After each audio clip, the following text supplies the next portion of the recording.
आप लोग सब लोग जानते हैं कि यहाँ सत्ता में कौन लोग, बताने की जरूरत नहीं, लेकिन हम फिर भी दिल से चाहते हैं कि एक बार फिर से हम बताएं और उनको याद दिलाएं कि वो कौन लोग।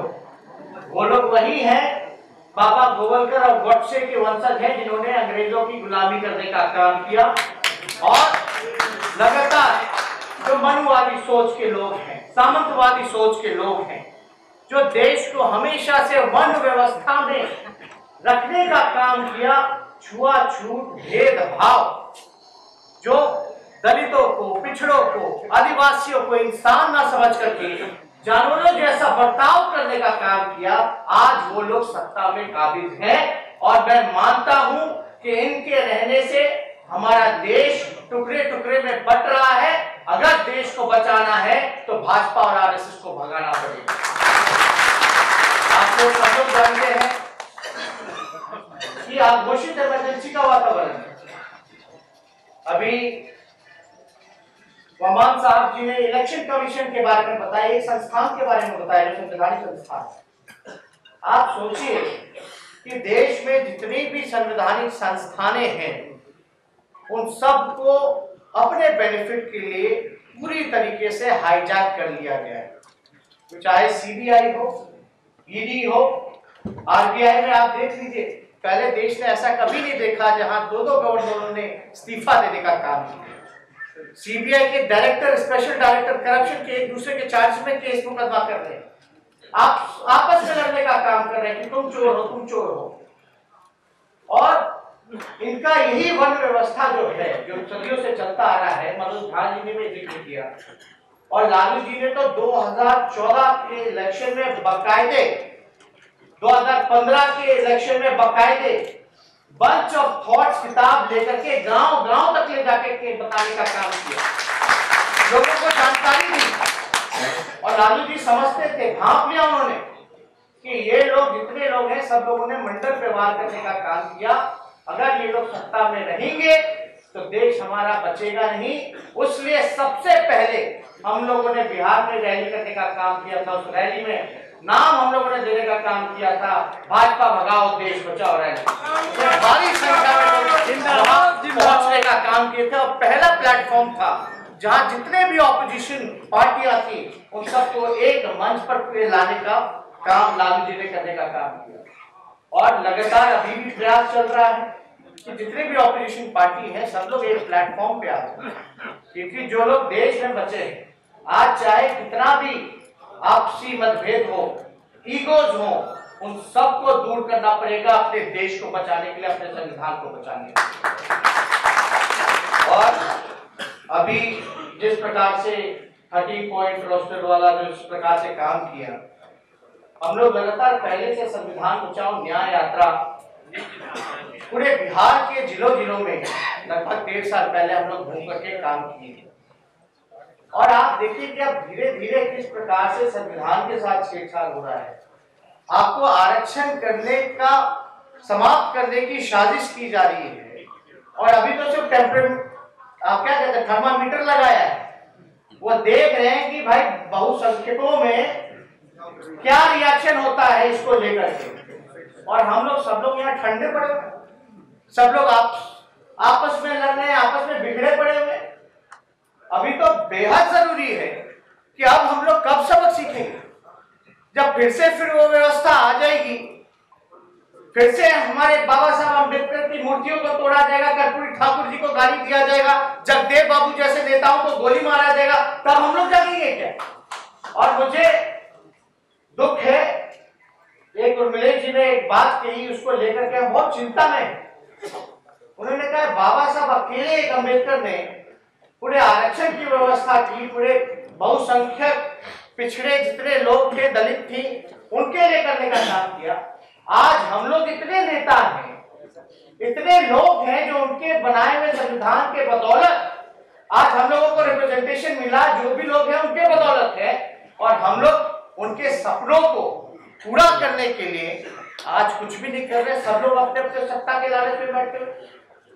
और इसको लेकर के हम लोगों को चिंता है कि आखिर हो क्या गया है।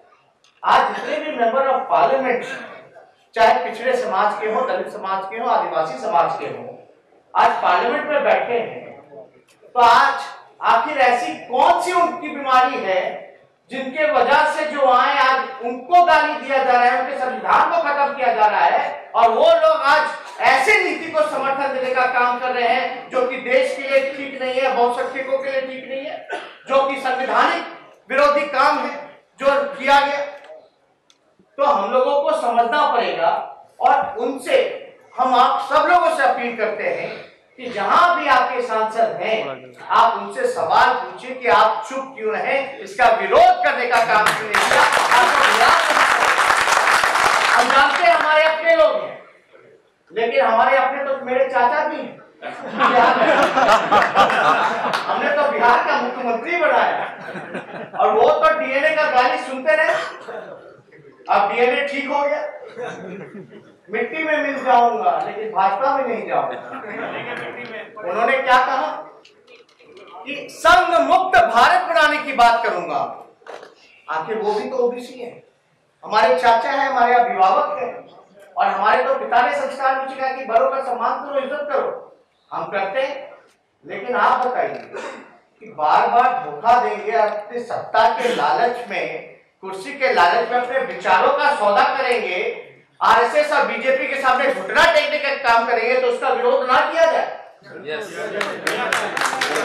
मैं मानता हूं कि भले ही हमारे अपने लोग हैं, लेकिन अपने लोग बनकर के मीठी मीठी बातें करके अगर पीठ में छुरा भोंकने का काम करे, तो वो उससे ज्यादा खतरनाक व्यक्ति और कोई नहीं हो सकता। इसलिए हम सब लोगों को ऐसे व्यक्तियों का चिन्हित कर करके इसका विरोध करना चाहिए और सबक सिखाना चाहिए।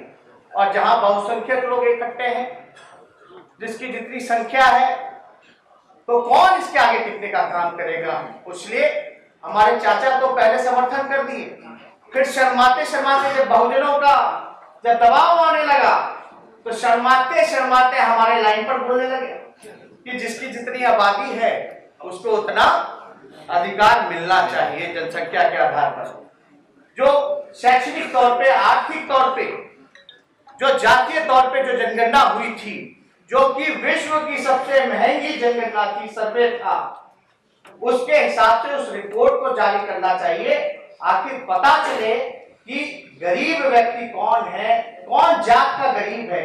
51% दिहाड़ी मजदूर है, तो वो कौन जात के, भीख मांगने वाले हैं तो कौन जात के हैं, रिक्शा ठेला चलाने वाले हैं तो कौन जात के हैं, भूमिहीन है तो कौन जात के हैं। हम किसी का विरोध नहीं कर रहे, सार्वजनिक करना पड़ेगा, कोई बेस होना चाहिए। अभी मंडल कमीशन का जिक्र आया कि भाई पिछड़ों के रिजर्वेशन के लिए देयर वाज अ बेस, पूरा कमीशन बैठाया गया। और मैं बता दूं, जो पिछड़ों को जो भी आरक्षण मिला, जो कि 27% है, उसमें से भी 10% अभी जो है पूरी तरीके से भरा नहीं गया। अभी तो हमारी लड़ाई चल रही थी, लेकिन हम लोगों को जो 52% आरक्षण का जो प्रावधान किया है, इमीडिएटली उसको तो देना ही चाहिए। और एससी, एसटी और ओबीसी के जितने लोग हैं, जो रिपोर्ट में मंडल कमीशन का जो रिपोर्ट हुआ वो 1931 के सेंसस के बदौलत हुआ। आप सोचिए 1931 में ओबीसी और दलित की क्या आबादी होगी। आज 2018-19 है, आज ये आबादी बढ़ करके कितना ज्यादा हो गया है। तो उस नए सर्वे भी होने चाहिए, नए कास्ट सेंसस भी होना चाहिए, चाहे ब्राह्मणों का हो, अपर कास्ट का हो, बैकवर्ड्स का हो, दलित का हो, एसटी का हो, सबका होना चाहिए। और जगदेव बाबू जी ने जो नारा लगाने का काम किया था, कर्पूरी ठाकुर जी ने जो नारा लगाने का काम किया था, 100 में 90 शोषित है, 90 भाग हमारा है, उस पे हम सब लोगों को मिलकर के काम करना चाहिए। जगदेव बाबू जी ने कहा था कि पहली पीढ़ी जो है गोली खाने का काम करेगी, दूसरी पीढ़ी जेल जाएगी, और तीसरी पीढ़ी जो है राज करने का काम करेगी। लेकिन आज जो व्यवस्था जो हम लोग देखने का काम कर रहे हैं, आपके संविधान पे, आपके अधिकारों पे आपको फिर से पीछे ले जाने का काम किया जा रहा है, आपकी हकमारी की जा रही है।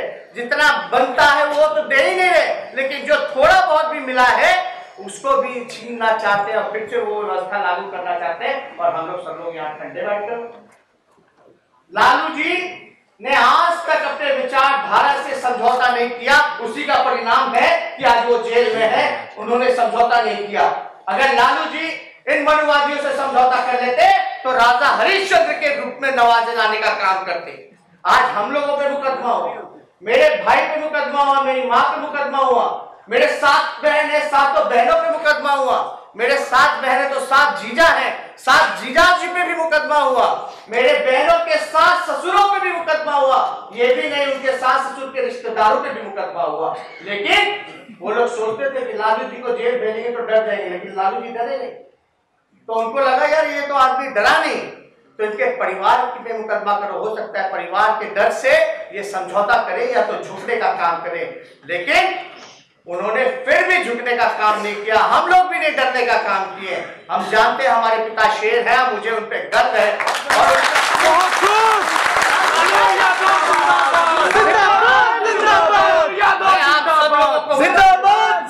और आज इन्हें पहले जिक्र किया कि चाहे एक सीट आए ना आए, हम वोट की परवाह नहीं करेंगे, लेकिन अपने विचारधारा को समझौता करेंगे। और आप देखिए कि बात की गई गरीबी की, अरे हम अपर कास्ट के विरोध में नहीं है, ठीक है, अपर कास्ट में भी गरीब होते हैं, मानते हैं, लेकिन आरक्षण जो है ये आमदनी बढ़ाओ योजना तो है नहीं, इससे आमदनी तो बढ़ाई नहीं जा सकी। ये तो रिप्रेजेंटेशन की बात थी, जो वन व्यवस्था कायम थी, छुआछूत थी। आप बताइए कभी सुने कोई ब्राह्मण का लड़का जो है घोड़ी पे उसको नहीं चढ़ने दिया गया? हम तो यही देखते हैं ना कि भाई दलित के बच्चे को घोड़ी पे नहीं चढ़ने दिया गया, बारात में निकालने दिया गया।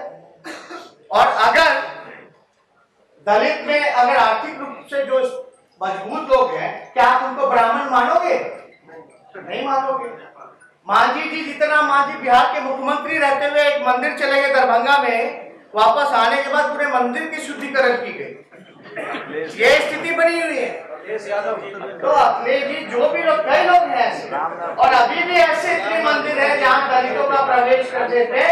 वहां जब फॉर्ट में देखे थे काशी विश्वनाथ मंदिर का जिक्र है, ये जो आरएसएस के जो बाबा हैं गोवलकर, उन्होंने किताब में लिखा कि अगर दलित या दलित का कोई नेता काशी विश्वनाथ मंदिर में जाता है तो स्वर्ण जातियों का गुस्सा होना जायज है, उनको मार के भगाना पड़ेगा। ये है उनकी विचारधारा।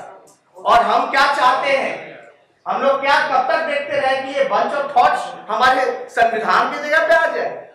तो इसलिए बेहद जरूरी है कि हम सब लोगों को एकजुट होने की जरूरत है, एकजुट होकर के एक बड़ी आंदोलन करने की जरूरत है। और जब तक इन लोगों को मजा नहीं सिखाया जाएगा, आप लोग समझ जाइए, जब तक ये लोग सबक नहीं सीखेंगे तब तक ये लोग बार बार अपना प्रयास नहीं छोड़ेंगे। ये लगातार कुछ ना कुछ नई नई जुमलेबाजी करके नया नया डाइवर्ट कर देंगे, तुरंत डाइवर्ट कर देंगे। अब चुनाव आता है तो उनको राम जी याद आ जाते हैं, राम मंदिर याद आ जाता है। गिरिराज सिंह जी बोलते हैं कि हम लोगों को बोलते हैं, हम लोग इंसानियत के पक्ष में बोलते हैं, भाईचारा के पक्ष में बोलते हैं, पीस की बात करते हैं, तो बोलते हैं कि इनको पाकिस्तान दे देना चाहिए। अरे गिरिराज सिंह का देश का, ये उनके पिता उनके बाप का देश है क्या जो हम लोगों को वो लोग का कोई देश के आजादी में कोई कुर्बानी नहीं रहा, जिन्होंने अंग्रेजों की चमचाई करने का काम किया, आज वही लोग जो है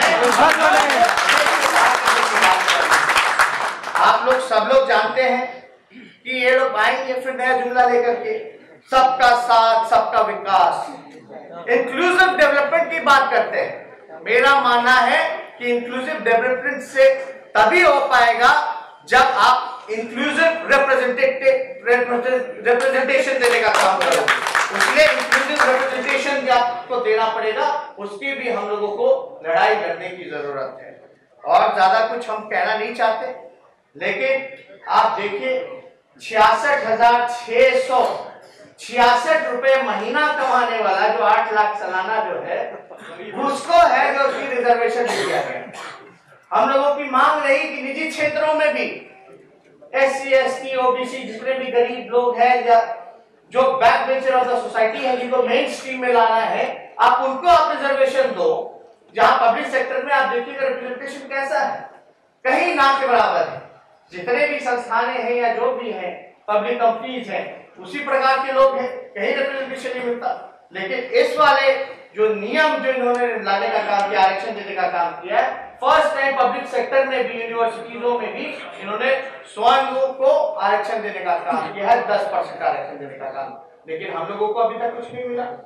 और हम लोग का यही है कि पूरी तरीके से सर्वे हो और उसी आधार पे नया कास्ट सेंसस के आधार पर जिसका जितना हिस्सेदारी बनता है उसको उतना देना चाहिए। बहुत बढ़िया। और जो मंडल कमीशन में जो ओबीसी के लिए जो है वो तो कम से कम अभी तुरंत दे ही देना चाहिए, लागू कर देना चाहिए।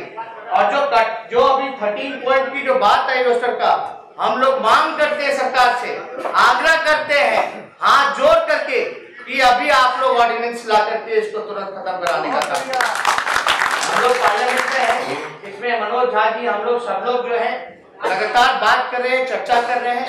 और भी जितनी भी लाइक माइंडेड पार्टीज हैं, हम लोगों का प्रयास रहेगा कि उन लोगों को भी अपने साथ ला करके इस मुहिम में जोड़ने का काम करें और इस आंदोलन को हम लोग जो है बल देने का काम करें। ज्यादा कुछ नहीं कहना है, बाकी सारी बातें आ गई हैं। लेकिन जितने भी आप लोग यहाँ उपस्थित जितने भी लोग हैं, आप लोगों को जब भी हमारी जरूरत पड़ेगी, आज भी जरूरत पड़ी तो एक फोन पे हम आप लोगों के पास आ गए। अगर बहुजनों के लिए गोली भी खानी पड़े तो हम उसमें पीछे नहीं हटेंगे।